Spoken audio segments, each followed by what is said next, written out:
विष्टीकरण म्हणजे काय असते? विष्टीकरणावरती शांती का करावी? विष्टीकरणावरती जन्मलेल्या बाळाची शांती का करतात? तर या व्हिडिओमध्ये आपण पाहणार आहोत की विष्टीकरण म्हणजे काय असते। नमस्कार, मी आपल्या सर्वांचे वेदश्री ज्योतिष मार्गदर्शन या चॅनलमध्ये स्वागत करतो। आज आपण या व्हिडिओमध्ये पाहणार आहोत की विष्टीकरण म्हणजे काय आणि हे विष्टीकरण अशुभ का असते हेही आपण या व्हिडिओमध्ये पाहणार आहोत। विष्टीकरण हे एक करण आहे, यालाच भद्रा असे म्हणतात। विष्टीकरणावरती जन्मलेल्या व्यक्तीची ही शांती म्हणजे जनन शांती करावी लागते। तर ही भद्रा कशावरून आली? तर ज्यावेळेस पुराणानुसार देव आणि दानव यांच्यामध्ये युद्ध चालू होते, त्या युद्धामध्ये देव हरत होते, तर भगवान शंकराला क्रोध आला आणि त्या क्रोधातून भद्रा नावाची कन्या ही उत्पन्न झाली। ती कन्या अतिशय क्रूर असणारी, गाढवासारखे मुख आणि सिंहासारखे शरीर असणारी आणि 3 पाय असणारी ही कन्या होती। ही कन्या अतिशय विशाल रूप धारण करून दैत्यांच्या सैन्यावर तुटून पडली आणि तिच्यामुळे हे युद्ध जिंकण्यात आले।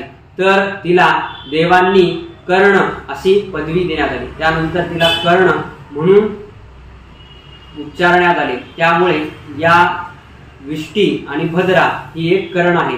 तर ज्यावेळेस भद्राला भूक लागली तर ती भगवान शंकराजवळ गेली आणि भगवान शंकरांनी तिला एक वचन दिले की ज्यावेळेस विष्टीकरण येईल, विष्टीकरणावरती जे काही पुण्य कमवतील त्या कमवलेल्या पुण्याचे भक्षण तू कर, म्हणून या प्रकारे तिला वचन देण्यात आले। म्हणून भद्रा ज्यावेळेस विष्टीकरण असते त्यावेळी जे काही पुण्य कमवतो ते आपल्या 5 हातांनी भक्षण करत असते। त्यामुळे आपण कोणतेही कार्य करत असताना या भद्राचा विचार करत असतो। हे भद्रा करण अतिशय अशुभ आहे। विष्टी आणि भद्रा याचा कालावधी सेम असतो, म्हणजेच ज्यावेळी विष्टीकरण आहे आणि ज्यावेळेस विष्टीकरण आहे त्यावेळेसच ही भद्रा असते। ज्यावेळेस विष्टीकरण संपले की भद्रा ही नसते, म्हणजेच कोणत्याही कालावधीमध्ये पूर्वार्धात किंवा उत्तरार्धात ही भद्रा असते।